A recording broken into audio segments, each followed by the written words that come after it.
जय राधा माधव कुंज बिहारी।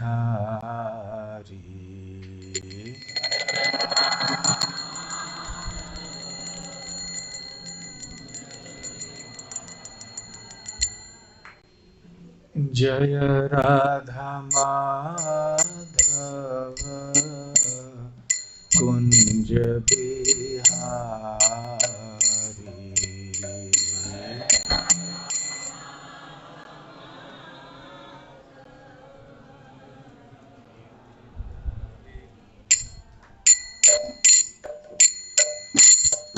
गोपी जन वल्लभ गिरिवरधारी।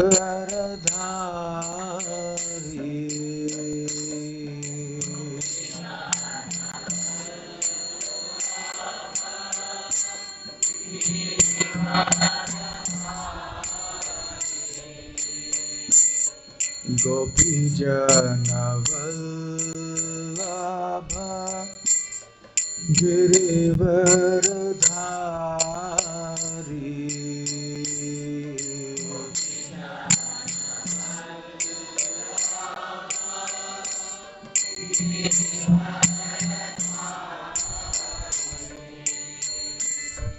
यशोदा नंदन ब्रज जनरंजन।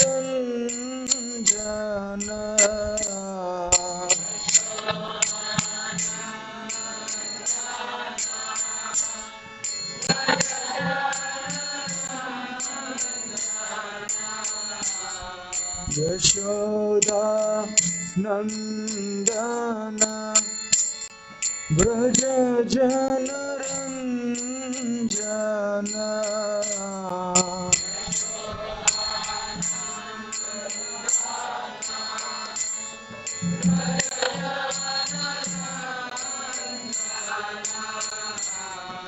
यमुना तीरा वनचारी।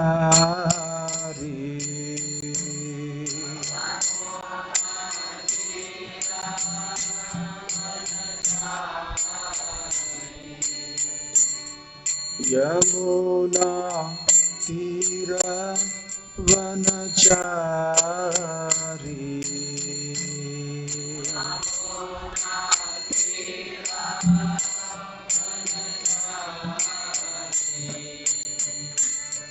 जय राधा माधव कुंज बिहारी।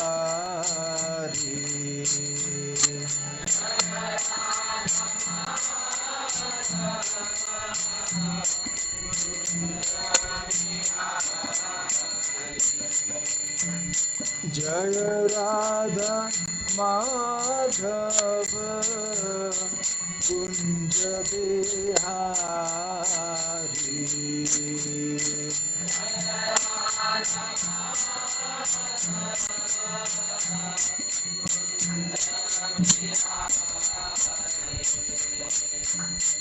हरे कृष्ण कृष्ण कृष्ण हरे हरे, हरे Ram Ram Ram Hare Hare.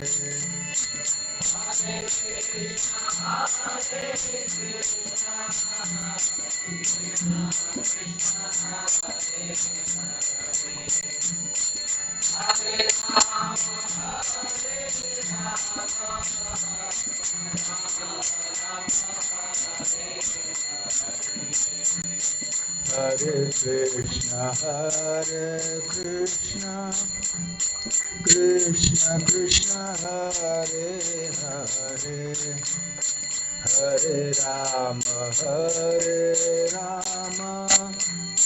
Ram Ram Hare Hare.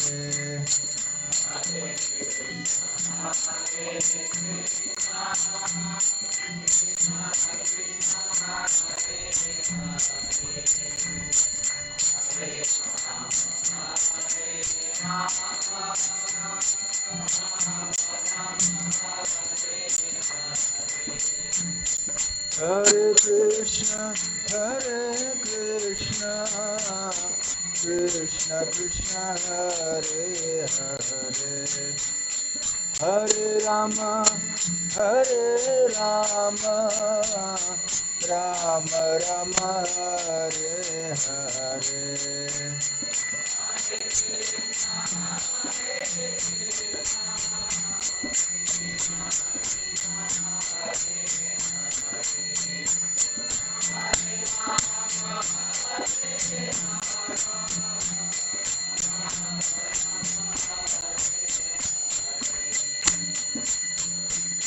Jai Radha Gokulananda, Radha Gokulananda Radhe.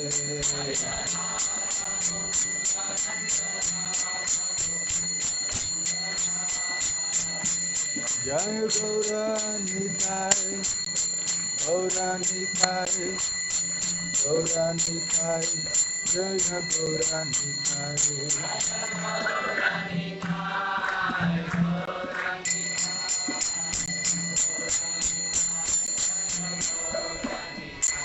Jaya Jagannatha, Jagannatha, Baladeva, Jaya Subhadra.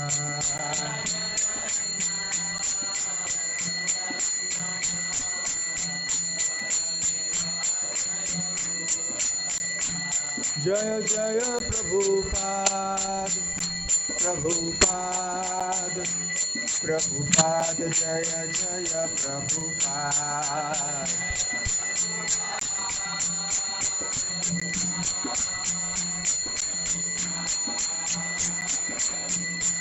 Nitai Gaura, Hari Bol, Hari Bol, Hari Bol, Nitai Gaura, Hari Bol.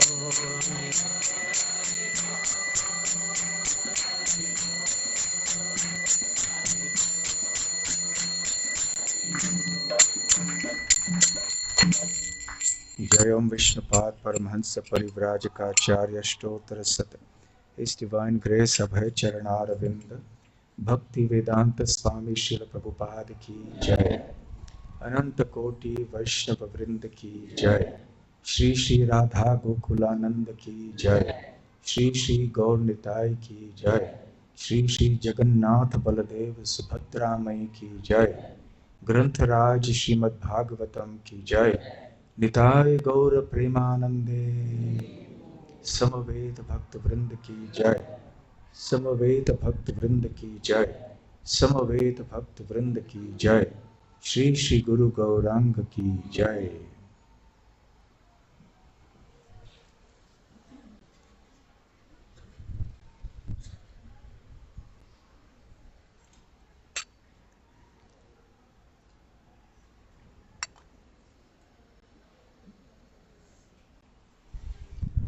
Om Namo Bhagavate Vasudevaya. Om Namo Bhagavate Vasudevaya. Om Namo Bhagavate Vasudevaya. Narayanam Namaskritya Naram Chaiva Narottamam Devim Saraswatim Vyasam Tato Jayamudiraye Nashta Prayeshva Bhadreshu Nityam Bhagavata Sevaya Bhagavatyuttama Shloke Bhaktir Bhavati Naishtiki.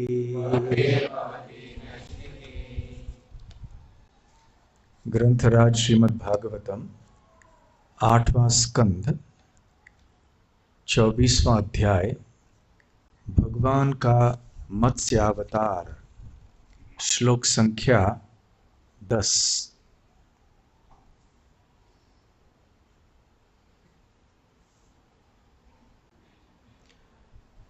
तत्र राजर्षिः कश्चिन् नाम्ना सत्यव्रतो महान् नारायणापरो तपत्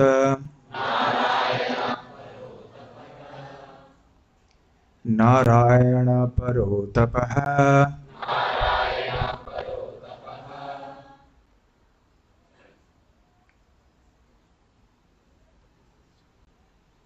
नारायणपरो तपत् तपः स सलिलाशनः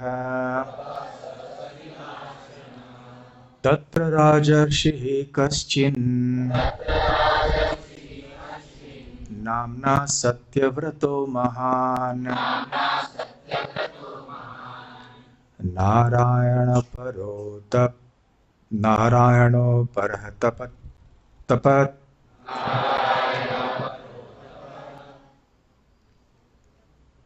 तपः सह सलिलाशनः तत्र राजर्षिः कश्चिन् नाम्ना सत्यव्रतो महान् नारायणपरो तपत् तपः स सलिलाशनः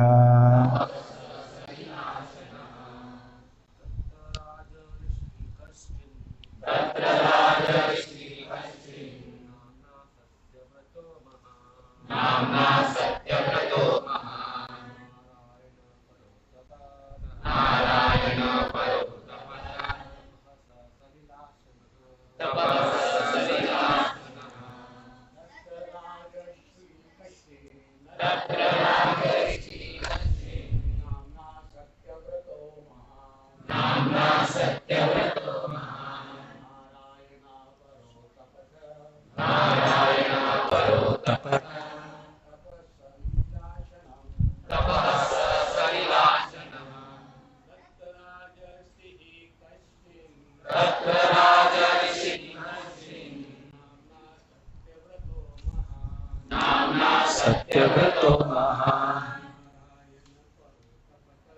नारायणपरो तपत्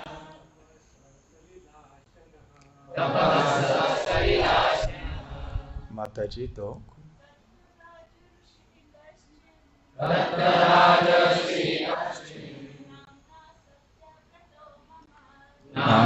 सत्यव्रतो महान् नारायणपरो तपत् तपः सलिलाशनः तत्र राजर्षिः कश्चिन् नाम्ना सत्यव्रतो महान् नारायणो तपत् तपः स सलिलाशनः। तत्र उस प्रसंग में राज ऋषि राजा जो ऋषि के समान भी योग्य हो, कश्चित कोई नामना नाम वाला सत्यव्रतः सत्यव्रत महान महापुरुष नारायण परः भगवान नारायण का महाभक्त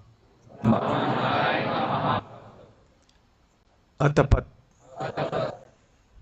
तपस्या की तपः तपस्या सह उसने सलिल आशनः केवल जल पीकर। अनुवाद और तात्पर्य शीला प्रभुपाद द्वारा। चाक्षुष मनवंतर में सत्यव्रत नाम का एक महान राजा हुआ जो भगवान का बड़ा भक्त था। उसने केवल जलपान के द्वारा जीवन को बनाए रखकर तपस्या की। तात्पर्य, भगवान ने वेदों को बचाने के लिए एक बार स्वयंभुव मनवंतर के शुरू में मछली का रूप धारण किया और दोबारा चाक्षुष मनवंतर में केवल सत्यव्रत नामक महान राजा पर कृपा करने के लिए मछली का रूप धारण किया। जिस प्रकार वराह के 2 अवतार हुए, उसी प्रकार मछली के भी 2 अवतार हुए थे। भगवान ने एक मत्स्यावतार हयग्रीव को मारकर वेदों की रक्षा करने के लिए धारण किया और दूसरा मत्स्यावतार राजा सत्यव्रत पर कृपा करने के लिए। ओम ज्ञानतिमिरान्धस्य ज्ञानाञ्जनशलाकया चक्षुरुन्मीलितं येन तस्मै श्रीगुरवे नमः। श्रीचैतन्यमनोभीष्टं स्थापितं येन भूतले स्वयं रूप कदा मह्यं ददाति स्वपदान्तिकं। वन्देऽहं श्रीगुरुः श्रीयुतपदकमलं श्रीगुरून् वैष्णवांश्च श्रीरूपं साग्रजातं सहगण रघुनाथान्वितं तं सजीवं साद्वैतं सावधूतं परिजनसहितं कृष्णचैतन्यदेवं श्रीराधा कृष्णपादान् सहगण ललिता श्रीविशाखान्वितांश्च। नम ओं विष्णुपादाय कृष्णप्रेष्ठाय भूतले श्रीमते भक्तिवेदांत स्वामिन्निति नामिने। नमस्ते सारस्वते देवे गौरवाणी प्रचारिणे निर्विशेष शून्यवादी पाश्चात्य देशतारिणे। वाञ्छाकल्पतरुभ्यश्च कृपा सिन्धुभ्य एव च पतितानां पावनेभ्यो वैष्णवेभ्यो नमो नमः। जय श्री कृष्ण चैतन्य प्रभु नित्यानंद श्री अद्वैत गदाधर श्रीवासादि गौर भक्त वृंद। हरे कृष्णा कृष्णा कृष्णा हरे हरे, हरे राम राम राम हरे हरे। हरे कृष्णा। पिछले रविवार को भगवान श्री कृष्ण के मत्स्य अवतार की चर्चा प्रारंभ हुई थी। श्रीमद् भागवतम के 8वें स्कंद के 24वें अध्याय में राजा परीक्षित शुकदेव गोस्वामी से पूछते हैं या कहते हैं, भगवान श्रोतुमिच्छामि हरेर अद्भुत कर्मणः, कि मैं भगवान श्री हरि के अद्भुत कर्मों के बारे में, लीलाओं के बारे में सुनने के लिए इच्छुक हूँ। अवतार कथाम आद्यम माया मत्स्य विडंबनम, विशेष रूप से उनका सबसे पहला जो अवतार था जिसमें कि उन्होंने एक मछली का रूप धारण किया।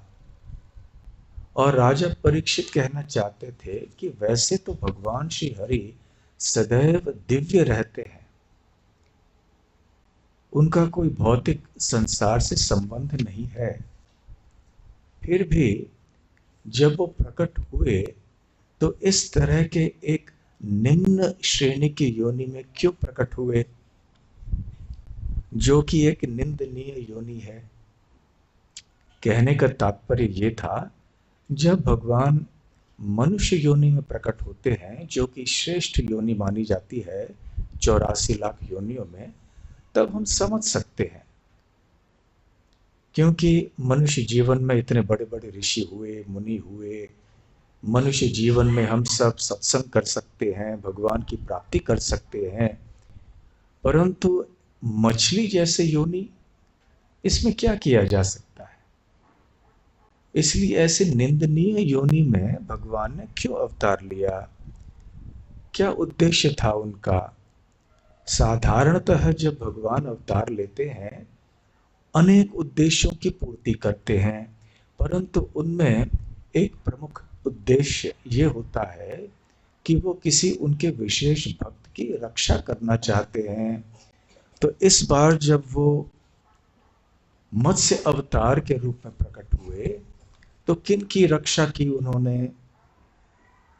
तो इस प्रकार से जब प्रश्न पूछे राजा परीक्षित ने, तो शुकदेव गोस्वामी ने उत्तर देना प्रारंभ किया और उन्होंने कहा कि वैसे जब भगवान अवतार लेते हैं तो हाँ, ये सही बात है कि अनेक उद्देश्यों की पूर्ति के लिए प्रकट होते हैं, इन बातों की चर्चा विस्तार में पिछली बार हुई थी, केवल संक्षेप में अब बता रहे हैं ताकि हमें याद आ जाए, स्मरण हो जाए कि पिछली बार क्या चर्चा हुई थी, और उन भक्तों के लिए भी जो कि पिछली बार नहीं आ पाए थे। तो शुकदेव गोस्वामी कहते हैं, गायों की रक्षा के लिए, ब्राह्मणों की रक्षा के लिए, देवताओं की रक्षा के लिए, साधु अर्थात भक्तों की रक्षा करने के लिए, वेद शास्त्रों की रक्षा करने के लिए, और धर्म की रक्षा करने के लिए, और धर्म में बताए गए हुए जो जीवन का उद्देश्य है उसकी रक्षा करने के लिए भगवान अवतार लेते हैं। और यद्यपि भगवान विभिन्न योनियों में प्रकट होते हैं, कभी निम्न श्रेणी की योनि, कभी उच्च श्रेणी की योनि, फिर भी इन योनियों का प्रभाव श्री कृष्ण के ऊपर नहीं पड़ता है। यद्यपि ऐसे प्रकट होता है कि भगवान एक मछली है, या भगवान एक शूकर है, या भगवान एक मनुष्य है, या भगवान एक देव है, फिर भी भगवान का इन योनियों से कुछ संबंध नहीं है। भगवान सदैव परे रहते हैं। फिर ऐसे कहकर शुकदेव गोस्वामी ने भगवान के इस अद्भुत मछली अवतार या मत्स्य अवतार का वर्णन करना प्रारंभ किया। तो क्योंकि ये मछली अवतार में भी स्वयं भगवान ही है जो प्रकट हुए, इसलिए इनके बारे में श्रवण करना हमारे लिए बहुत आवश्यक है। बहुत मनोरम कथाएं हैं ये। भगवान के इन अवतारों के बारे में सुन के भगवान के प्रति आकर्षण और प्रेम बढ़ता है, हृदय का शुद्धिकरण होता है। तो शुकदेव गोस्वामी ने कहा कि पिछले कल्प के अंत में जब ब्रह्मा जी शयन कर रहे थे, सो रहे थे, तो कुछ घटनाएं हुई। ब्रह्मा जी सृष्टिकर्ता हैं, उनकी आयु 100 साल की है, परंतु हमारे 100 साल नहीं, उनके 100 साल। ब्रह्मांड के भीतर अलग अलग जो लोक होते हैं, ग्रह होते हैं, उन ग्रहों में, उन लोकों में समय का प्रवाह एक तरह से नहीं होता। ब्रह्मा जी की 100 आयु हमारे लिए बहुत बहुत लंबी आयु है। संपूर्ण ब्रह्मांड की जो अवधि है वो ब्रह्मा जी की आयु है। तो ब्रह्मा जी के संपूर्ण आयु में उनके 100 वर्ष होते हैं। उनके 100 प्रत्येक वर्ष में 360 दिन होते हैं, उनके दिन, हमारे दिन नहीं। और उनके हर एक दिन में 3 दिन में 14 मनु होते हैं, और मनु के जीवन की अवधि को मनवंतर कहते हैं। तो ब्रह्मा जी के एक दिन में 14 मनु होते हैं, और हर एक मनु या हर एक मनवंतर के अवधि में 70 से अधिक चतुर्युग होते हैं। एक चतुर्युग में 4 युग होते हैं, सत्य युग, त्रेता युग, द्वापर युग, कलयुग। ऐसे 71 चतुर्युग जब बीत जाते हैं तो एक मनवंतर हो जाता है। और इन युगों की अवधि तो बहुत लंबी है, लाखों लाखों सालों में है। तो हमारे कल्पना के बाहर है कि ब्रह्मा जी की आयु कितनी लंबी होती है।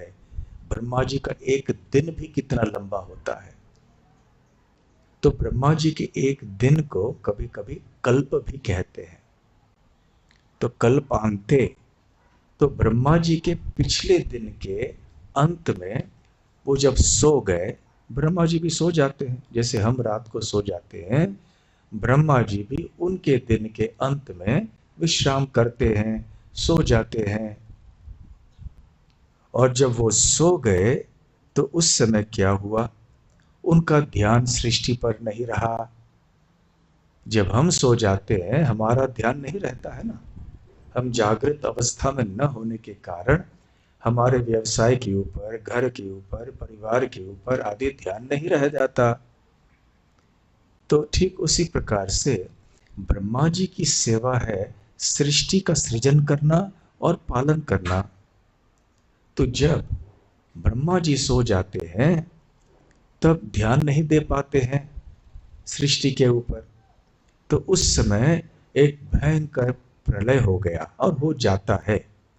जब भी ब्रह्मा जी शयन करते हैं रात को, कभी कभी बीच बीच में नींद की झपकियां आ जाती है उनको भी। जैसे आपने देखा होगा कि जब प्रवचन के समय मंदिर में सभी भक्त बैठे हुए होते हैं, तो आप दाएं बाएं कभी देख लेंगे, आगे पीछे कभी देखा होगा कि भक्तों को नींद की झपकियां आ जाती है, आती है ना। और खास करके जप करने के लिए बैठते हैं तो आते ही आती है नींद की झपकियां। तो ब्रह्मा जी को भी कभी कभी ऐसी नींद की झपकियां आ जाती हैं।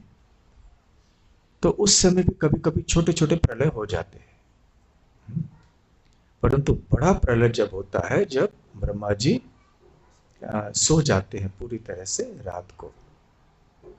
तो इस समय भूलोक, भुवरलोक, स्वर्गलोक, ये तीनों लोक जो हैं प्रलय जल के नीचे आ गए। और इसलिए यहाँ पर जितने भी प्राणी या योनियां रहते हैं वो अभी जीवित नहीं रहे। तो ऐसे प्रलय क्यों हुआ? क्योंकि भगवान चाहते थे कि जब ब्रह्मा जी नींद से जाग जाएं और उनका एक नया कल्प या नया दिन प्रारंभ हो जाए, तो फिर सृष्टि का सृजन पुनः हो जाए। ब्रह्मांड का पूरा हिस्सा जो है वो प्रलय जल में डूब नहीं जाता है, केवल भू भुव स्वः ये तीन लोग डूब जाते हैं। जब ब्रह्मा जी के जीवन का अंत होता है उनके 100 सालों के बाद, तब संपूर्ण ब्रह्मांड नष्ट हो जाता है। परंतु ब्रह्मा जी के दिन के अंत में जो प्रलय होता है वो संपूर्ण प्रलय नहीं होता है, केवल ब्रह्मांड का एक हिस्सा, एक भाग ही प्रलय जल में डूब जाता है।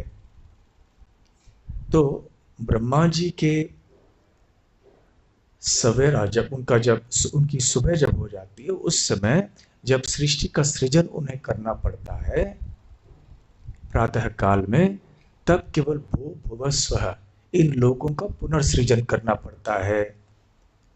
तो उसके लिए फिर से वेद आदि की आवश्यकता होती है। तो ब्रह्मा जी को भी याद दिलाना पड़ता है कि आपको सृष्टि का सृजन करना है, किस तरह से करना है। वैसे तो ब्रह्मा जी को पता हो जाता है। जिस प्रकार से जब हम नींद से उठ जाते हैं सुबह को, तो तुरंत हमें पता चलता है कि मैं कौन हूँ, मेरा व्यवसाय क्या है, मेरे परिवार क्या है, घर क्या है। किसी को याद दिलाने की आवश्यकता नहीं पड़ती है। कभी कभी जब गड़बड़ हो जाता है, कोई बीमारी हो जाती है, तो हम उठते हैं, मैं कौन हूँ, कहाँ हूँ। परंतु साधारणतः ऐसे नहीं होता है। तो खैर, जब ब्रह्मा जी सो गए थे तो उस समय पास में स्थित एक असुर जिसका नाम हयग्रीव था, उसने ब्रह्मा के मुख से जो वेद निकले थे उनको चोरी कर लिया। तो उस समय जब वेद चोरी हो गए तो क्या हुआ, यहां तक पिछले रविवार को कथा हुई थी और आपको बताया गया था कि आप में से जो जानना चाहते हैं कि हयग्रीव असुर ने जब ब्रह्मा जी के मुख से बाहर आने वाले वेदों को चोरी कर ली तो क्या हुआ, यदि ये जानना चाहते हैं तो आपको आना पड़ेगा अगले रविवार। आप सब आ गए हैं तो भी आपको ये बता दें, ये रहस्य का खुलासा कर दें कि उस समय भगवान को पता चला, ज्ञात्वा जानकर, क्या जानकर, तद दानवेंद्रस्य, वो दानवों के राजा जो थे, हयग्रीवस्य, तो भगवान ने जान लिया कि दानवों के राजा, असुरों के राजा हयग्रीव ने चेष्टितम, कौन सा कार्य कर दिया है। कौन सा कार्य किया था? वेदों को चोरी कर लिया। तो उस समय भगवान हरिश्वर भगवान जिनको हरि या ईश्वर भी कहते हैं, उन्होंने क्या किया? दधार, उन्होंने स्वीकार किया। रूपम, एक रूप को। किस प्रकार के रूप को स्वीकार किया? शफरी, शफरी अर्थात मछली।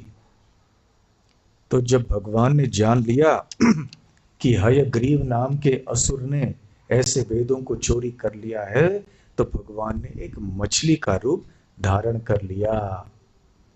तो मछली का रूप ही क्यों धारण किया? क्योंकि प्रलय था, सब जगह पानी का बाढ़ था और पानी के अंदर सारे भूव लोग सब डूबे हुए थे। तो जब इनको उतारना, उनको इनकी रक्षा करनी थी, वेदों की रक्षा करनी थी, तो पानी के अंदर जाने की आवश्यकता थी। तो इसलिए भगवान ने मत्स्य अवतार स्वीकार किया। भगवान जो भी उपयुक्त रूप है वो स्वीकार करते हैं।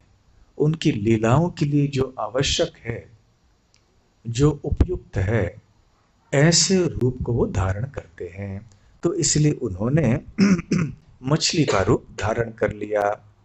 अब आज के श्लोक जिसका पठन हमने थोड़ी देर पहले किया, तत्र राजर्षि, तो उस समय एक राजर्षि कश्चिन, अभी एक दूसरी कथा प्रारंभ करने वाले हैं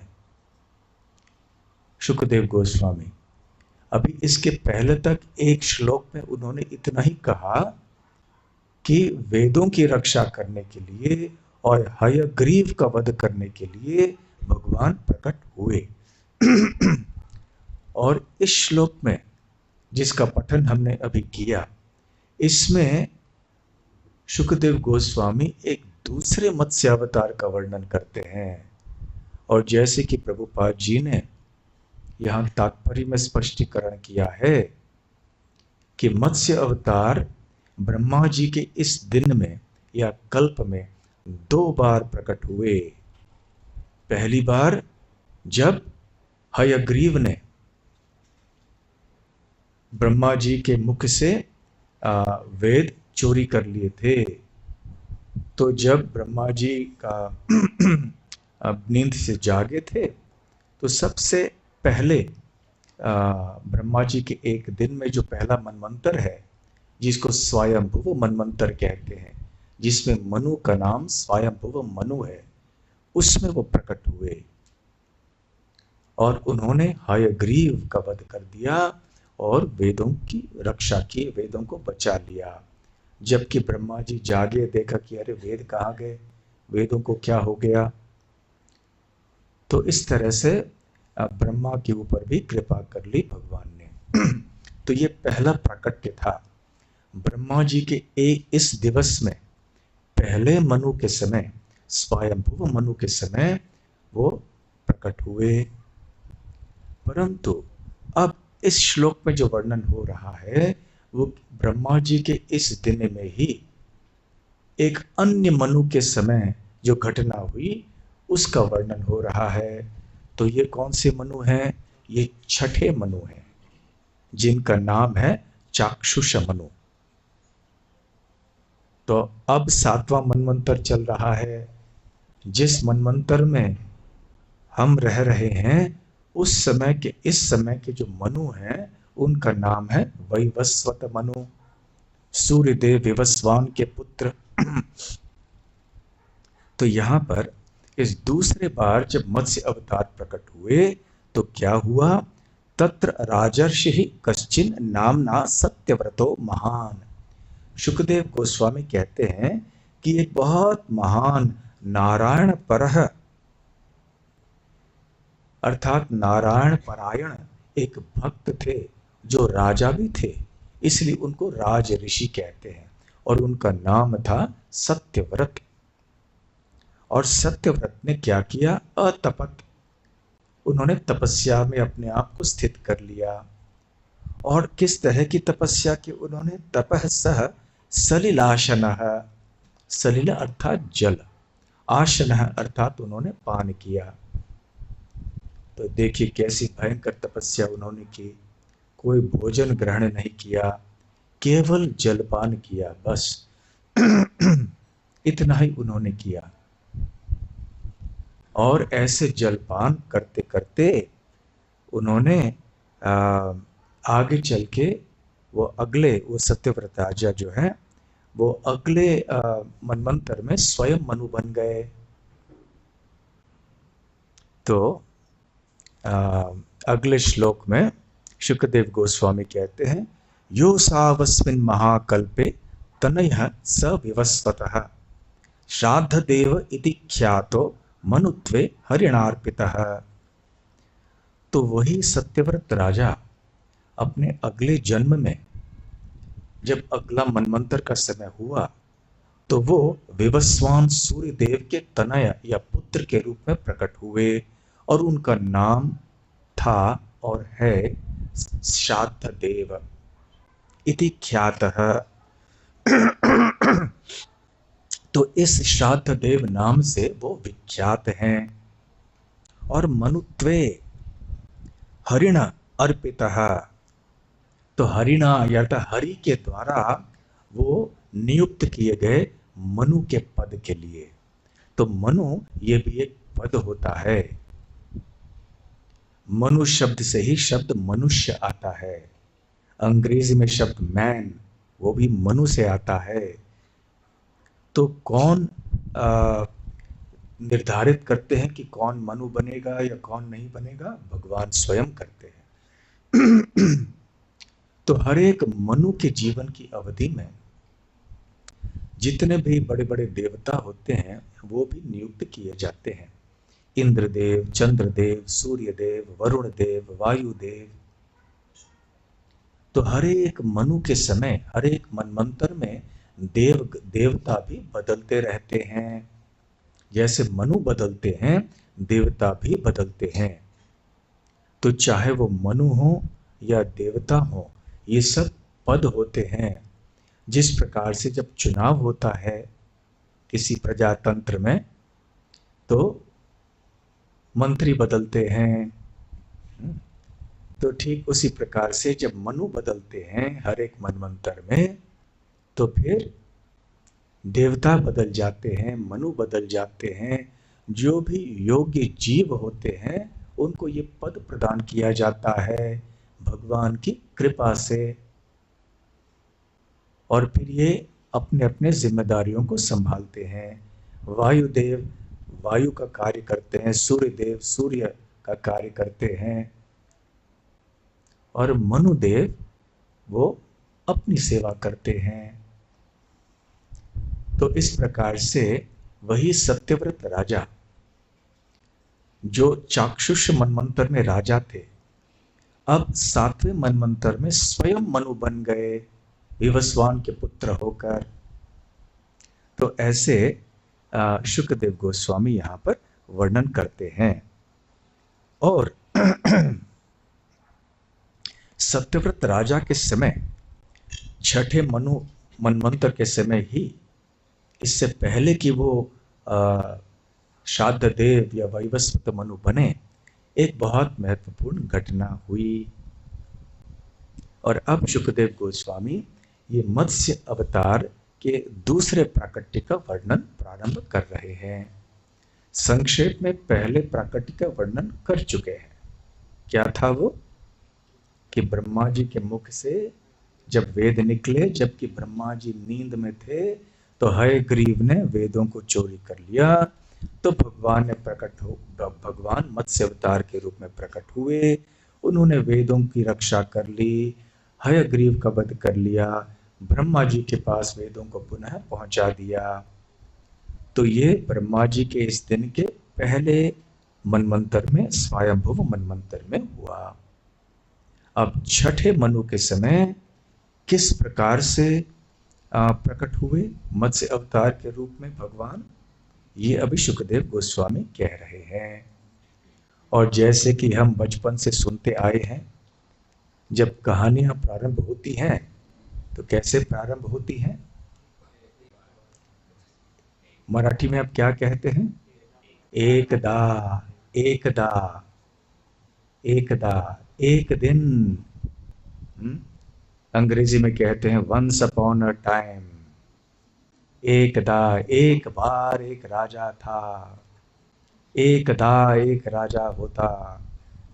कन्नड़ में क्या कहते हैं? हाँ? उंद उन्न का उंद कालदल्ली। हाँ, सही है, गलती हो गई। तो एक समय ऐसे था, एकदा। तो यहां पर भी कहते हैं एकदा, संस्कृत में भी एकदा कहते हैं।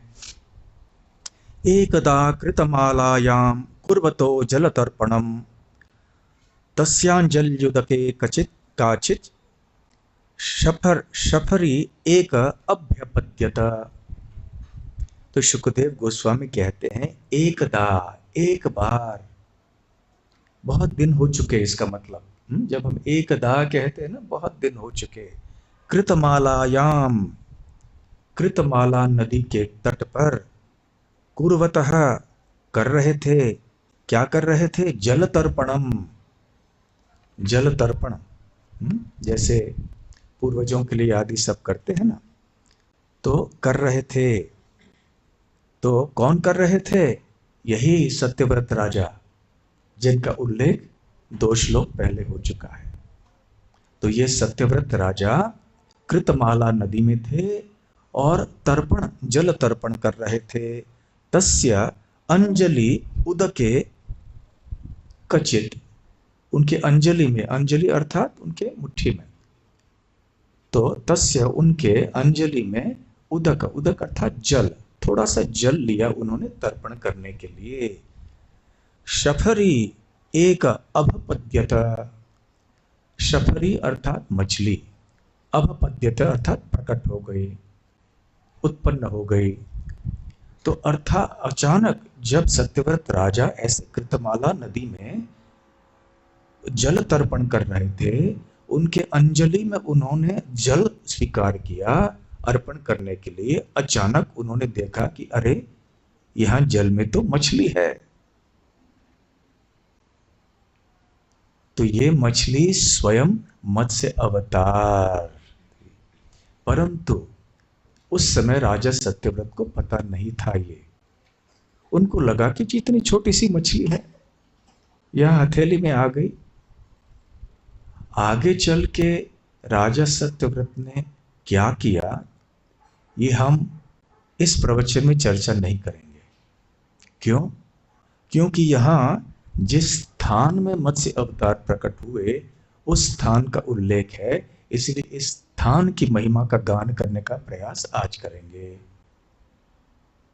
जिस प्रकार से जितना हम भगवान श्री कृष्ण का गुणगान करते हैं, उनके प्राकट्य स्थान मथुरा या वृंदावन का भी हम वर्णन करते हैं, गुणगान करते हैं। जितना हम श्री रामचंद्र का गुणगान करते हैं, अयोध्या का गुणगान भी करते हैं।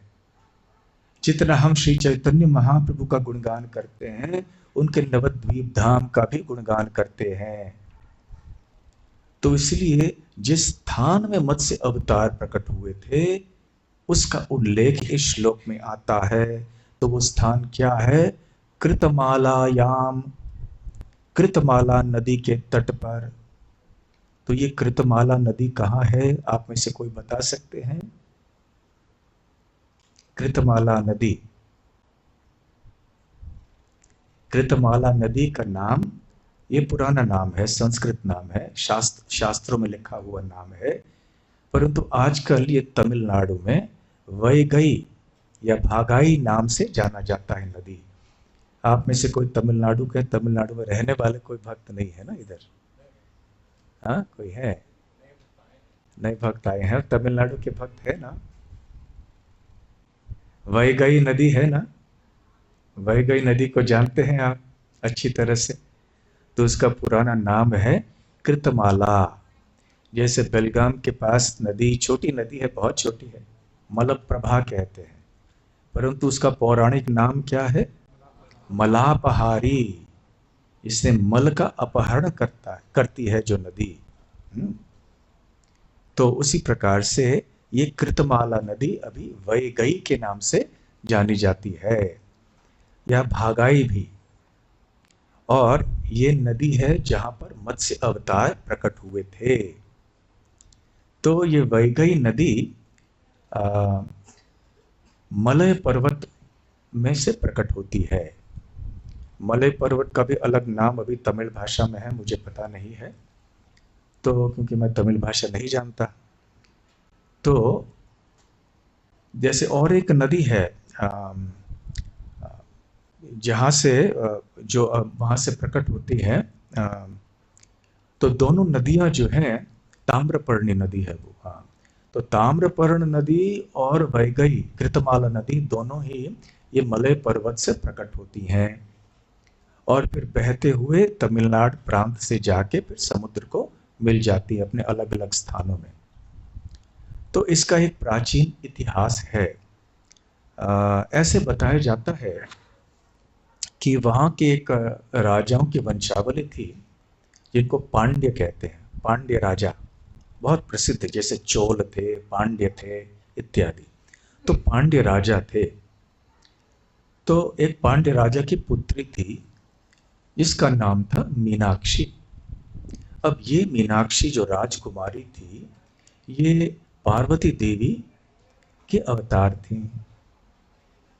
तो बचपन से ही मीनाक्षी को शिव जी के प्रति बहुत आकर्षण था, बहुत उपासना करती थी। और मीनाक्षी ने तय कर लिया कि मैं शिव जी से ही विवाह करूंगी और किसी से नहीं करूंगी।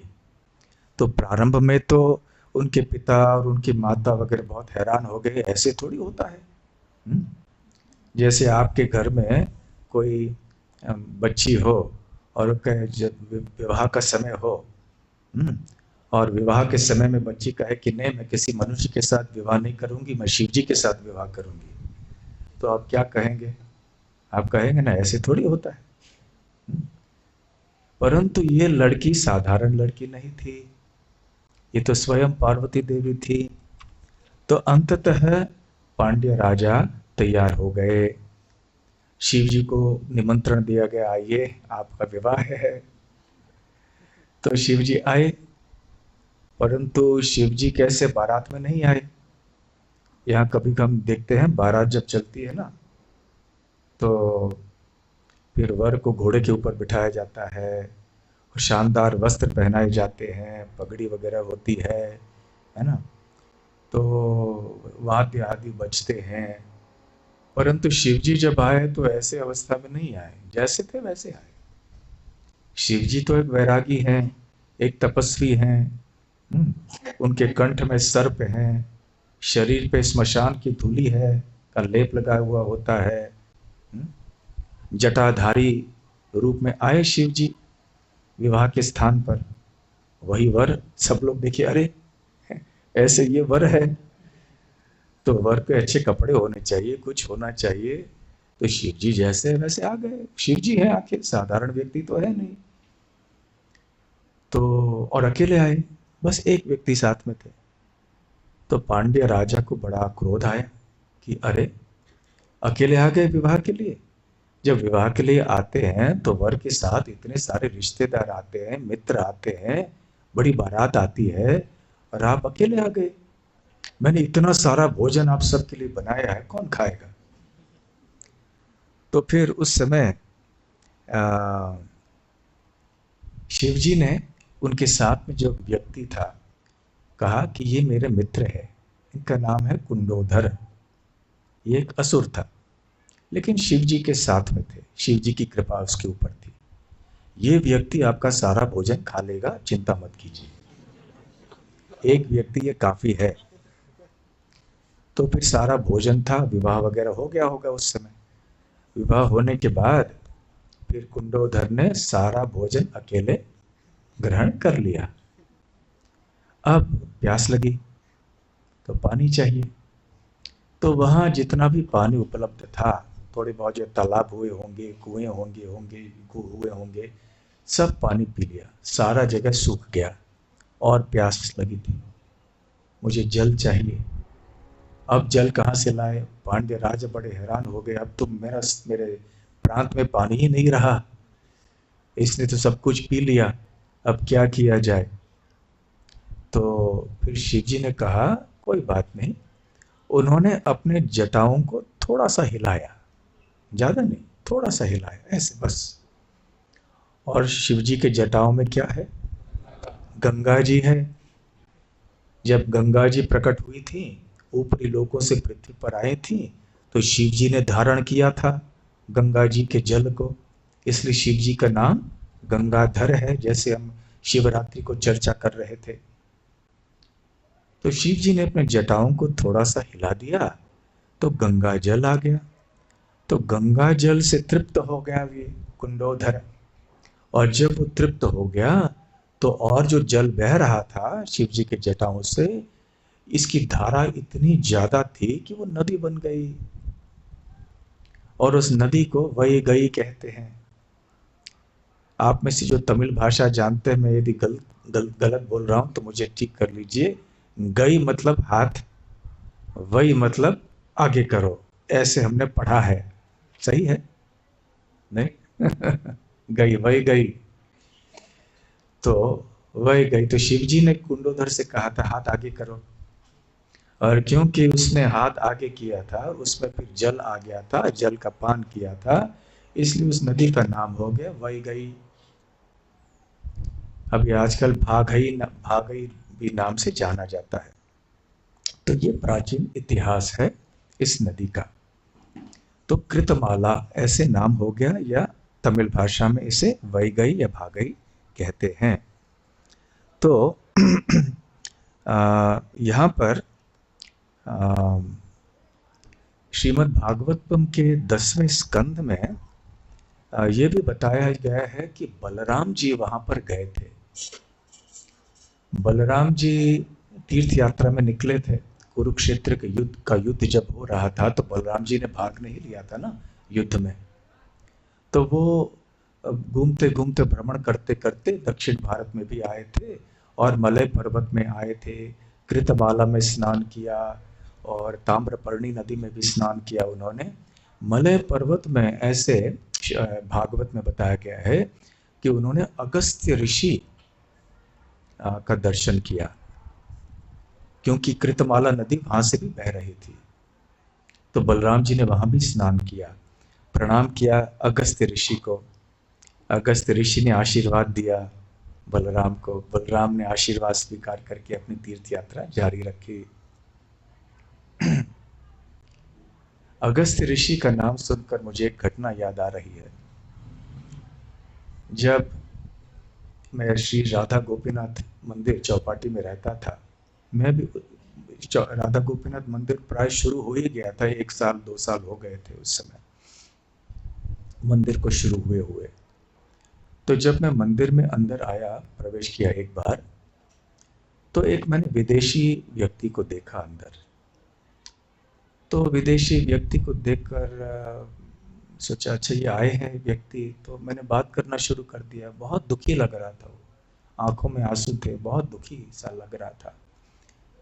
और जवान नहीं था वो, लगभग 60 की आयु हुई होगी उसकी कम से कम। तो मैंने बात करना शुरू किया उनसे कि कैसे आए हो यहाँ पर इत्यादि। तो वो कहने लगा कि मैं बहुत दुखी हूँ। मैंने कहा क्या बात है? मेरी माँ का देहांत तो हो गया। तो मैंने कहा कि ये लगभग 60-65 साल के थे, तो उनकी माँ की आयु तो बहुत ज़्यादा हुई होगी। तो मैंने कहा अच्छा ठीक है, बहुत खेद है ये खबर सुनकर कि आपका माँ का देहांत हो गया। तो ऐसे 2-4 मिनट बात किया, फिर मैंने कहा कि देखो, मैंने सांत्वना देने का प्रयास किया कि आपकी भी आयु इतनी हुई, तो आपकी माँ की आयु तो बहुत ज़्यादा हुई थी। तो ऐसे बुढ़ापे में आजकल कलयुग में रहना भी अच्छा नहीं है, और अंततः सबकी मृत्यु तो होनी होनी है। तो ऐसे भगवान की योजना समझ के आप स्वीकार कर लीजिए। परंतु वो तैयार नहीं थे। नहीं, मैं मेरी माँ से इतना आसक्त हूँ कि मैं उसे पुनर्जीवित करना चाहता हूँ। तो मैंने कहा ये तो संभव नहीं है। अब ये कैसे संभव है? क्योंकि एक बार व्यक्ति की मृत्यु हो जाती है, तो पुनर्जीवन, अब उसको पुनर्जीवित करना संभव नहीं होता। तो मृत्यु को हमें हमारे प्रिय व्यक्तियों की मृत्यु को स्वीकार करने के लिए सीखना चाहिए हमें, और कोई उपाय नहीं है हमारे लिए।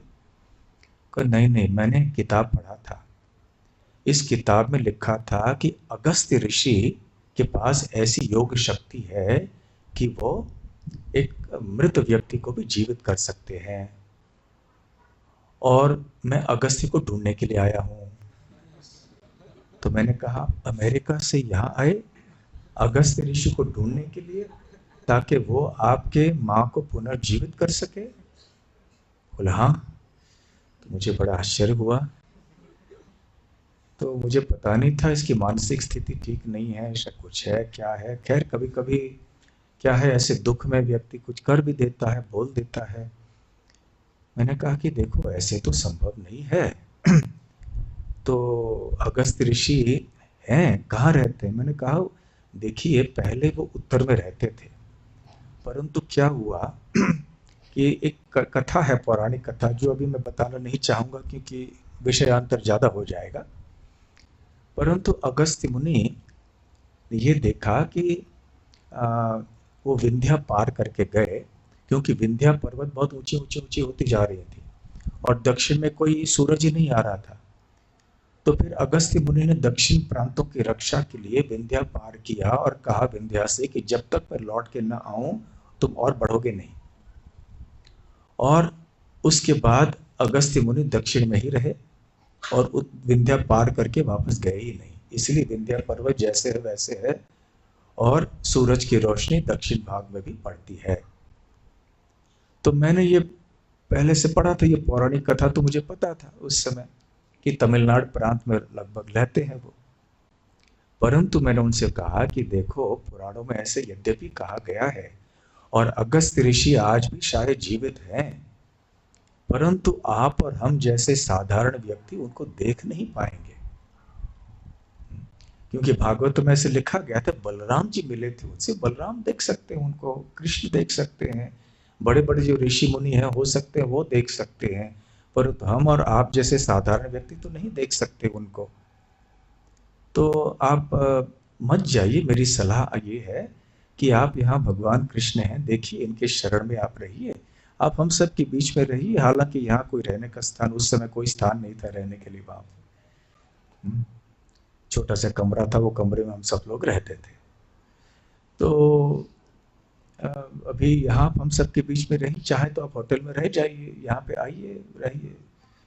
तो कहा नहीं, मुझे तमिलनाडु में जाना, तो मैं तमिलनाडु कहाँ है क्या है ढूंढूंगा। तो मैंने सोचा बताना नहीं चाहिए था मुझे। खैर वो किसी न किसी तरह से ढूंढ लेता, उस समय इंटरनेट का समय तो नहीं था कि ढूंढ के पूछ लिया कि अगस्त्य कहाँ रहते हैं। तो निकल गए बेचारे, गए भी होंगे तमिलनाडु, मुझे पता नहीं गए होंगे, और क्या हुआ उनका बाद में मुझे तो पता नहीं। तो खैर कहने का तात्पर्य है कि अगस्त्य ऋषि वहां पर रहते हैं, हम लोग नहीं देख सकते उनको, व्यासदेव भी हैं फिर हम नहीं देख सकते उनको। ऐसे कितने सारे हैं बड़े बड़े ऋषि मुनि, चिरंजीव भी हैं जो रहते हैं, उनको देख नहीं सकते हम। परंतु बलराम उनको मिल पाए, तो बलराम जी गए, उनका दर्शन किया। ऐसे चैतन्य भागवत में दर्शन है कि नित्यानंद प्रभु भी कृतमाला नदी में उन्होंने स्नान किया, ताम्रपर्णी नदी में स्नान किया, और साथ साथ में चैतन्य महाप्रभु भी गए थे वहां पर। तो चैतन्य महाप्रभु जब कृतमाला नदी में गए, वहां पे उन्होंने स्नान किया और उस प्रांत में रहे, तो काफी विस्तार में श्रील कृष्णदास कविराज गोस्वामी ने वर्णन किया है चैतन्य चरितामृत के मध्य लीला में। और इस दौरान एक बहुत महत्वपूर्ण घटना भी हुई थी, बहुत सुंदर लीला भी हुई थी। तो इसलिए कृष्णदास कविराज गोस्वामी के मुखारविंद से मैं जो यहाँ चैतन्य चरितामृत में लिखा है उसका वर्णन मैं करूंगा। तो संन्यास लेने के बाद, जैसे कि आपको पता है, चैतन्य महाप्रभु दक्षिण की यात्रा में गए, अनेक तीर्थ स्थानों में भ्रमण करते करते अंततः दक्षिण मथुरा नाम के स्थान में पहुंचे। दक्षिण मथुरा क्या है? मदुरई। जो तमिलनाडु में बड़ा शहर है, मदुरई, शायद चेन्नई के बाद मदुरई ही सबसे बड़ा शहर है, या दूसरे तीसरे नंबर पे होगा तमिलनाडु में। तो ये मदुरई, ये वैगई या कृतमाला नदी के तट पे है। तो चैतन्य महाप्रभु दक्षिण मथुरा आइला कामकोष्ठी होइते, ताहा देख होइल एक ब्राह्मण सहिते। तो कामकोष्ठी स्थान से होकर फिर वो दक्षिण मथुरा या मदुरई में आ गए। तो प्रभुपाद जी तात्पर्य में कहते हैं कि ये मदुरई नदी भागाई नदी के तट पे है। बाद में प्रभुपाद जी कहेंगे कि ये भागाई नदी का दूसरा नाम है वैगई या कृतमाला नदी। और विशेष रूप से ये शैव क्षेत्र है। शिव जी के उपासक इस स्थान में अधिक रूप से जाते हैं। वहाँ शिव जी के 2 प्रमुख मंदिर हैं, और मीनाक्षी देवी जो कि पार्वती देवी हैं, उनका भी बहुत बड़ा मंदिर मदुरई में है। तो आप में से जो मदुरई गए हैं, अवश्य मीनाक्षी देवी के मंदिर में भी आप गए होंगे। तो यहाँ पर एक समय कुलशेखर राजा भी राज किया करते थे। कुलशेखर राजा का नाम तो आप सबने अवश्य सुना है। तो वो जो जब चैतन्य महाप्रभु वहां पर गए, तो वहां पर एक ब्राह्मण से मिले। तो ये ब्राह्मण कैसे थे? राम भक्त शई विप्र विरक्त महाजन। बहुत बड़े राम भक्त थे ये ब्राह्मण, और बहुत विरक्त थे, वैरागी थे वो, और राम भक्ति में सदैव मग्न रहते थे। कृतमालाय स्नान कोरी आयल तार घरे, भिक्षा की दिबे न विप्र पाक नहीं करे। कृतमालाया स्नान करी आयल तार घरे। तो महाप्रभु ने कृतमाला नदी में स्नान किया और इस ब्राह्मण के घर में आए। शायद पहले से ही बात हुई होगी कि मैं आपके घर में आऊंगा प्रसाद भोजन ग्रहण करने के लिए। तो दोपहर के समय आ गए महाप्रभु, परंतु उन्होंने क्या देखा? भिक्षा की दिबे न विप्र पाक नहीं करे, कि वो ब्राह्मण ने, जिनका नाम रामदास था, रामदास विप्र ने भोजन पकाया नहीं था। तो परोसते कैसे, अर्पण कैसे करते महाप्रभु को? महाप्रभु कहे तारे सुन महाशय, मध्याह्न होइलो कैन पाक नहीं होए। अरे महाशय सुनिए, दोपहर हो गया, अभी तक भोजन क्यों नहीं पकाया? विप्र कहे प्रभु मोर अरण्य वसति, पाकेर सामग्री वने ना मिले संप्रति। तो विप्र ने कहा कि हे प्रभु, मैं अरण्य में निवास करता हूं। अरण्य अर्थात वन, जंगल में निवास करता हूं। पाकेर सामग्री वने न मिले संप्रति। अभी तक जो सामग्री है भोजन पकाने के लिए, वो अभी तक पहुंचा नहीं है मेरे पास। अभी वो ऐसे क्यों बोल रहे थे? श्री राम भक्ति के भाव में थे वो।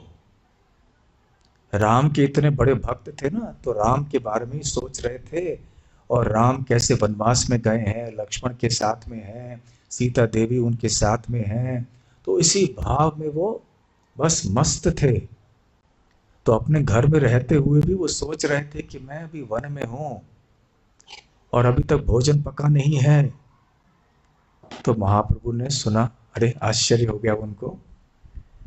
फिर वन्य शाक फल मूल आनी बे लक्ष्मण, तबे सीता कोरी बेना पाक प्रयोजन।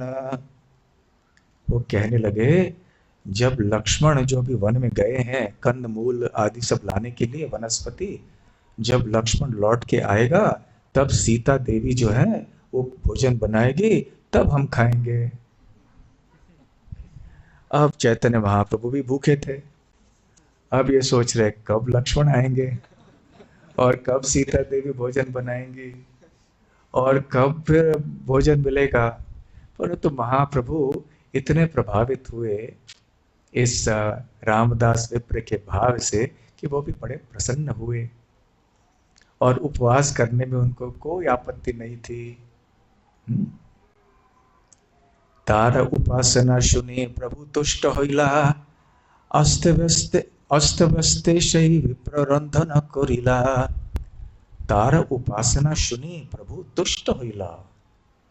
तो महाप्रभु बड़े संतुष्ट हुए इस राम भक्त के भाव को देखकर।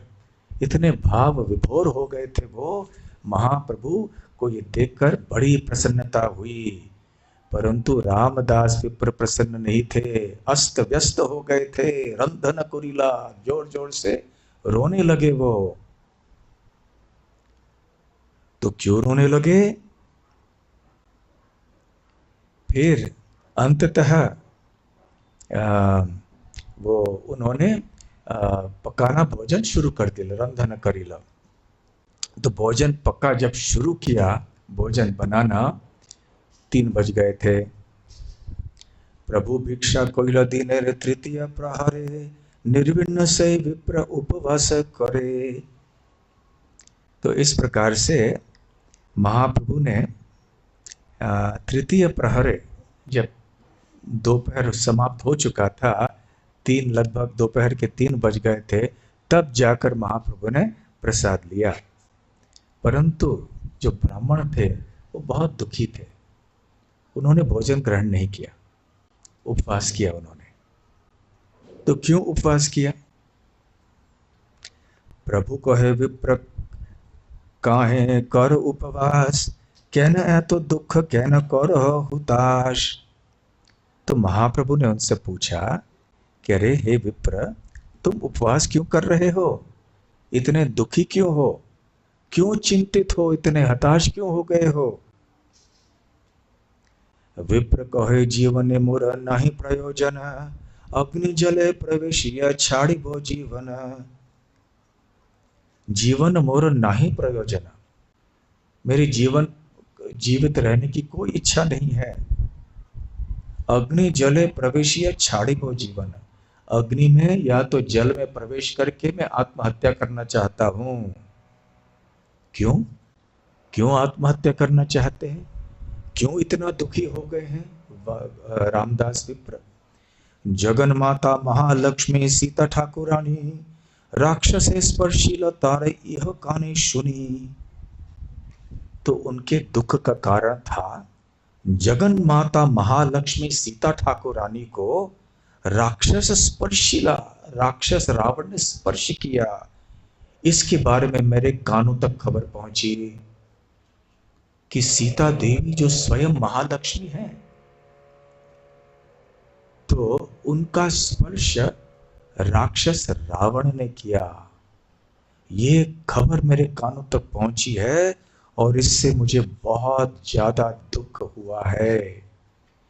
ए शरीर धरि बारे कबू न जुझाए, ए दुखे ज्वले देह प्राण नहीं जाए।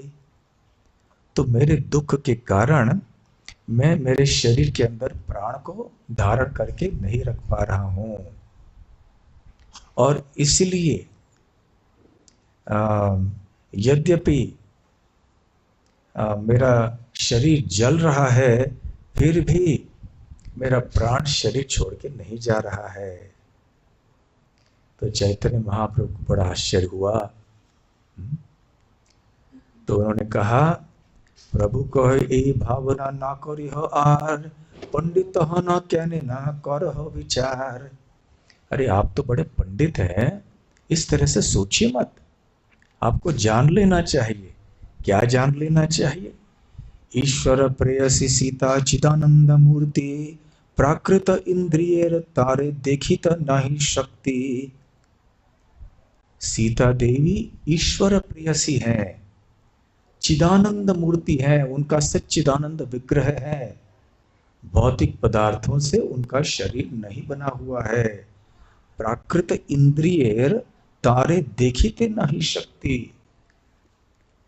जिनका जड़ पदार्थों से बना हुआ शरीर है, जैसे रावण हो या अन्य कोई साधारण व्यक्ति हो, वो अपने इंद्रियों से ऐसे चिदानंद मूर्ति सीता देवी का दर्शन भी नहीं कर सकता।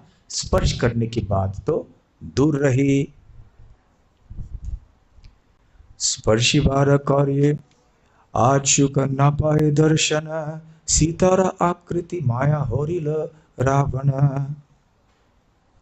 तो क्योंकि ऐसे व्यक्ति देख भी नहीं सकता, तो रावण ऐसे भला कैसे संभव है कि रावण ने अपहरण किया होगा सीता देवी का। वास्तव में सीता देवी ने केवल क्षमा कीजिए, रावण ने सीता देवी का माया रूप हरण कर लिया। रावण आसीत सीता अंतर्धाना कोइल, रावणेर आगे माया सीता पठाइल। तो जब रावण प्रकट हुआ सीता देवी के सामने, सीता देवी अंतर्धान हो गई, अदृश्य हो गई, और रावण को धोखा देने के लिए, रावण को मोहित करने के लिए सीता देवी का एक माया स्वरूप सामने प्रकट हुआ। अप्राकृत वस्तु न है प्राकृत गोचर, वेद पुराणे ते एक है निरंतर। तो वेद पुराण में निरंतर यह व्याख्या की गई है कि कोई आध्यात्मिक वस्तु का स्पर्श कोई भौतिक वस्तु नहीं कर सकता है। तो आध्यात्मिक क्षेत्र में भौतिक वस्तु और भौतिक मानसिकता प्रविष्ट नहीं हो सकते। विश्वास करो तुम्ही आमार वचने, पुनरपि को भावना न करी हो मने।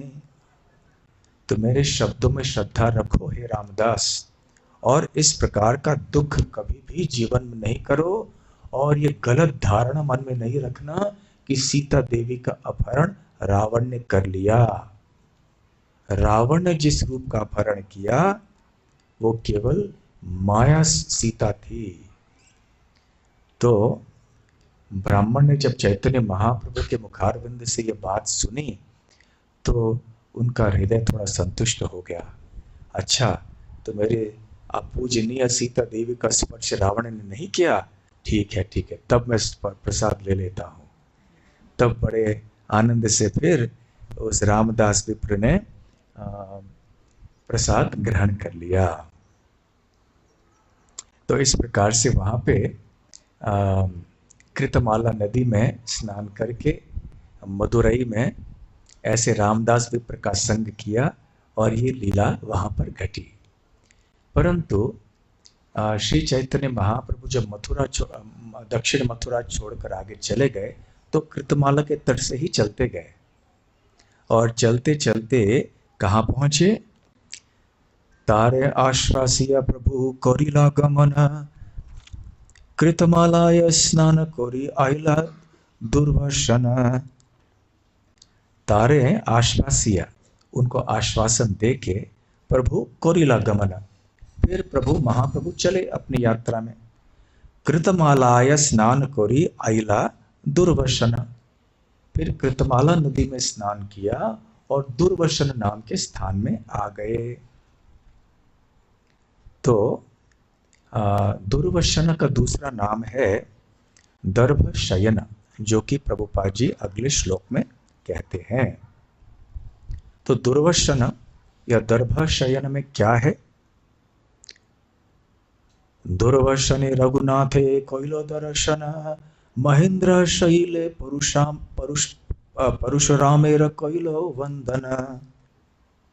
दुर्वसन नाम के स्थान में रघुनाथ या श्री रामचंद्र का दर्शन किया चैतन्य महाप्रभु ने। महेंद्र शैले, महेंद्र पर्वत पर जाकर परशुराम जी का भी वंदना की चैतन्य महाप्रभु ने।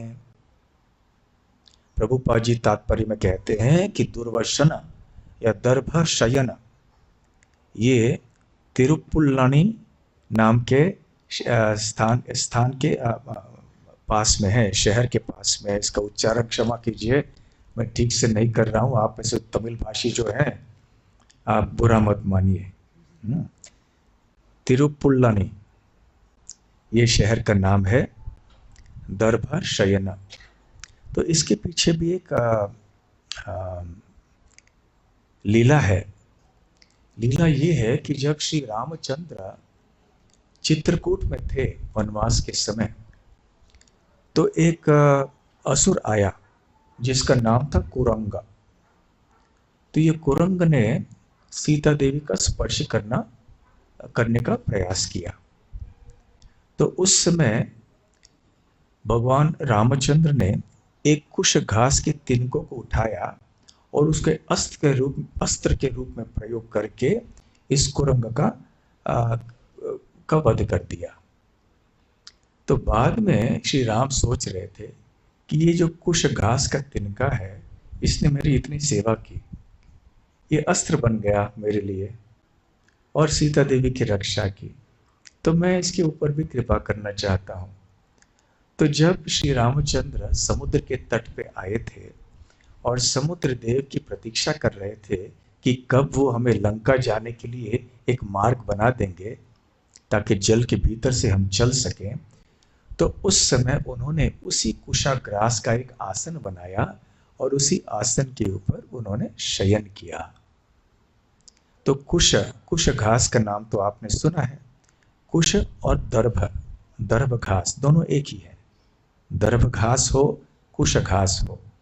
हमारे गोकुल धाम में भी कुश घास भरपूर होता है। तो ये कुश घास पवित्र माना जाता है। जब कोई धार्मिक क्रियाएं होती हैं, यज्ञ आदि होते हैं, तो कुश घास या दर्भ घास के आसन बनाए जाते हैं। और धार्मिक क्रियाएं करते समय जो उंगली में एक अंगूठी पहनी जाती है दर्भ घास के, तो ये बहुत पवित्र घास ऐसे माना जाता है। और इसका उद्गम वराह अवतार से संबंधित है। जब वराह अवतार गर्भोत्कच सागर से बाहर निकले, तो जैसे आपने देखा होगा, जो पशु होते हैं, गीले होने के बाद क्या करते हैं, अपने शरीर को हिलाते हैं, और हिलाते समय जो उनके शरीर पे जल होता है निकल पड़ता है। तो ये उनके शरीर से जो जल निकल पड़ा, जब पृथ्वी पे आया तो 2 बूंद गिरे, 1-2 बूंद गिरे होंगे यहाँ वहाँ, तो उनसे कुश घास उत्पन्न हुआ। तो कुश या दर्भ ये बहुत पवित्र घास है, खास करके जब ध्यान आदि जप आदि के लिए बैठते हैं तो इसके ऊपर बैठ जाते हैं। तो इसलिए ये स्थान हुआ दर्भ शयन। फिर आगे चल के महाप्रभु निकल पड़े। प्रभुपाद जी यहाँ कहते हैं कि ये रामचंद्र का मंदिर यहाँ पर है।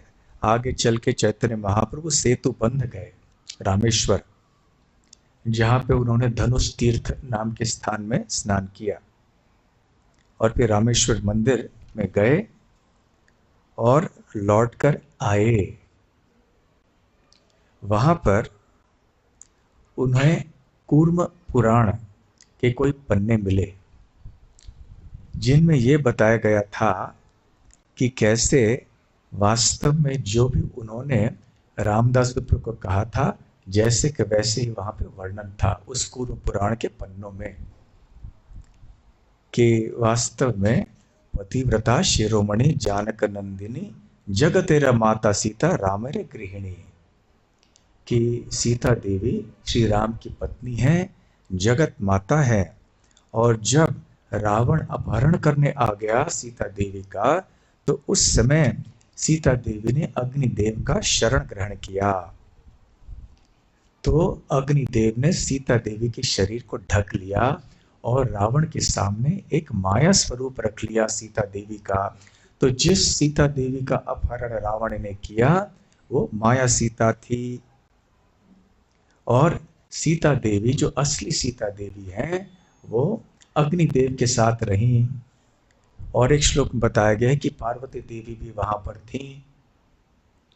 और जब वापस श्री रामचंद्र आए रावण का वध करके, विभीषण को राज सिंहासन पर बिठाकर, तब अग्नि परीक्षा हुई। तो ये अग्नि परीक्षा की लीला जो है, ये जो अभक्त होते हैं ये निंदा करते हैं इसकी, कि श्री रामचंद्र ने ऐसे क्यों करवाया, क्या सीता देवी पर उनका भरोसा नहीं था, क्यों ऐसे किया उन्होंने, अन्याय किया उन्होंने, अत्याचार हुआ। तो ऐसे आधुनिक काल में ऐसे अनेक लोग टीका करते हैं, निंदा करते हैं भगवान की। परंतु वो कूर्म पुराण के इस बात को नहीं जानते, चैतन्य महाप्रभु की शिक्षाओं को नहीं जानते, रामायण को ठीक तरह से नहीं जानते। तो अग्नि परीक्षा की लीला इसलिए हुई ताकि जो असली लीला, असली सीता देवी थी, वो पुनः प्रकट हो सके। तो माया सीता प्रविष्ट हो गई अग्नि में, और अग्नि ने फिर से जो मूल सीता हैं उनको लाके प्रकट किया श्री रामचंद्र के सामने। तो बाह्य कारण था कि सबको दिखाना कि सीता देवी शुद्ध हैं, रावण ने उनका स्पर्श नहीं किया इत्यादि। परंतु गुह्य बात यह है कि असली सीता जो है वो अग्निदेव के लोक से प्रकट होकर बाहर आई। तो जब चैतन्य महाप्रभु ने ये पन्ने देखे तो उन्होंने मूल पन्ने साथ में ले लिए और उनकी प्रतियां बनाकर वहां पर छोड़ दिए। जैसे आजकल हमारे यहाँ इस तरह के किताब होते हैं ना, पुराने जमाने में इस तरह के किताब नहीं होते थे, पन्ने होते थे। तो पन्ने के ऊपर ऐसे लिखा जाता था कांटों से या अन्य कलम, तरह तरह के कलम होते थे उनसे। तो वहां के श्लोक भी साथ में लेकर आए और फिर से वो वापस मथुरा, दक्षिण मथुरा में आ गए और आकर उन्होंने रामदास विप्र को ये दे दिया। फिर वहां जाके कृतमाला नदी में स्नान किया उन्होंने, और रामदास विप्र जो हैं वो बड़े आनंदित हो गए और श्री रामचंद्र, श्री चैतन्य महाप्रभु के चरण कमलों में पड़े, दंडवत प्रणाम किया और अब कहने लगे कि मुझे पता है कि आप ही श्री रामचंद्र हैं जो सन्यासी के रूप में मेरे ऊपर कृपा करने के लिए मेरे घर में पधारे हैं। तो मेरे मानसिक व्याकुलता के कारण पिछली बार जब आप मेरे घर में आए थे तो मैं आपको ठीक तरह से प्रसाद भी नहीं दे पाया। हाँ, मैंने ये ऐसे तैसे कुछ भी पका लिया, मुझे भी पता नहीं था कि मैं क्या कर रहा हूँ।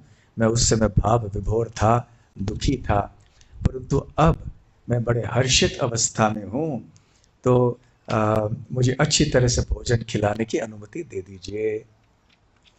तो फिर बड़े आनंद से उन्होंने भोजन पकाया, महाप्रभु को अर्पण किया और चैतन्य महाप्रभु रात में वहीं पर रुके उस ब्राह्मण के घर में। अगले दिन प्रातः काल में निकल पड़े, ताम्रपर्णी नदी में उन्होंने स्नान कर लिया और अपनी यात्रा में आगे बढ़े। तो जिस स्थान में मत्स्य अवतार प्रकट हुए कृतमाला नदी में, उसी स्थान में ऐसे अनेक अन्य लीलाएं भी हुई थीं। तो हम कितने भाग्यशाली हैं कि हम ऐसे देश में रहते हैं, ऐसे एक पृथ्वी के भाग में रहते हैं जहाँ पर इतने सारे लीलाएं हुई हैं, भगवान प्रकट हुए हैं। और मैंने जब आपको बताया कि बलराम उन स्थानों में गए थे, तो उन स्थानों में और एक जगह भी वर्णन है दशम स्कंद में कि करभजन मुनि, शायद नव योगेंद्र में से एक हैं, वो बताते हैं महाराज निमि को कि सतयुग के लोग कलयुग में जन्म लेना चाहते हैं। क्यों? क्योंकि वो जानते हैं और ऐसी भविष्यवाणी हुई है कि कलयुग में बहुत सारे नारायण के भक्त होने वाले हैं, नारायण परायणाः। और ऐसे नारायण के भक्त भारतवर्ष में होंगे विविध स्थानों पर विशेष रूप से द्रविड़ देश में, दक्षिण भारत में। और उस समय उन्होंने विशेष रूप से इन 4 नदियों का उल्लेख किया जो कि द्रविड़ देश में है। ताम्रपर्णी है, कावेरी है, कृतमाला है और एक कोई है, एक नदी, ताम्रपर्णी और एक कोई है ऐसे नदी। और साथ साथ जो उड़ीसा में है प्राची नदी और महानदी, ऐसे नदियों का उल्लेख उन्होंने किया कि इन स्थानों में बहुत प्राय जितने भी लोग होंगे वो सब भगवान नारायण के शुद्ध भक्त होंगे। तो इसलिए सतयुग के निवासी भी कलयुग में जन्म लेना चाहते हैं। और फिर यहाँ कृतमाला नदी के बारे में भी बताया गया कि वह वही स्थान है जहाँ पर बहुत प्राचीन काल में भगवान मत्स्य अवतार के रूप में प्रकट हुए थे। तो देखिए दक्षिण भारत में भी कितने ऐसे सुंदर स्थान हैं, नदियां हैं, कृतमाला, तुंगभद्रा, पयस्विनी। हाँ, ये और एक नदी थी, पयस्विनी नदी। पयस्विनी भी केरल में है, केरल और तमिलनाडु में। तो पयस्विनी, कृतमाला, ताम्रपर्णी, कावेरी, तुंगभद्रा, कृष्णा नदी है दक्षिण भारत में, और कितने सारे नदियां हैं। ये नदियां साधारण नदियां नहीं हैं, गंगा के समान है, गंगा से अभिन्न है। तो ऐसे स्थानों में हमें कभी कभी जाना चाहिए, वहाँ स्नान करना चाहिए, वहाँ भगवान की कथाएं सुननी चाहिए, नामोच्चारण करना चाहिए। तो अब ये कृतमाला नदी का वर्णन इस श्लोक में जो हुआ है, एकदा कृतमालायां कुर्वतो जलतर्पणं तस्यांजल्युदके कचित् शफरी एक अभ्यपद्यत। तो इस श्लोक में जो कृतमाला नदी का वर्णन किया गया है, जिस स्थान में मत्स्य अवतार प्रकट हुए, अभी इस कृतमाला का वर्णन हमने संक्षेप में किया है। हरे कृष्ण कृष्ण कृष्ण हरे हरे, हरे राम राम राम हरे हरे। धन्यवाद।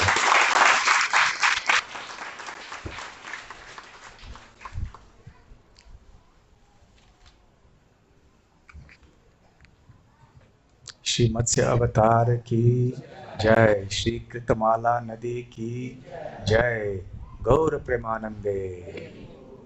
और ये जो द्रविड़ देश की बात हो रही है ना, कि द्रविड़ देश में बहुत सारे भक्त होंगे, ऐसे आचार्यों ने बतलाया है कि ये आलवार होंगे, जो श्री वैष्णव संप्रदाय के महान भक्त हैं, उनकी भविष्यवाणी की गई थी।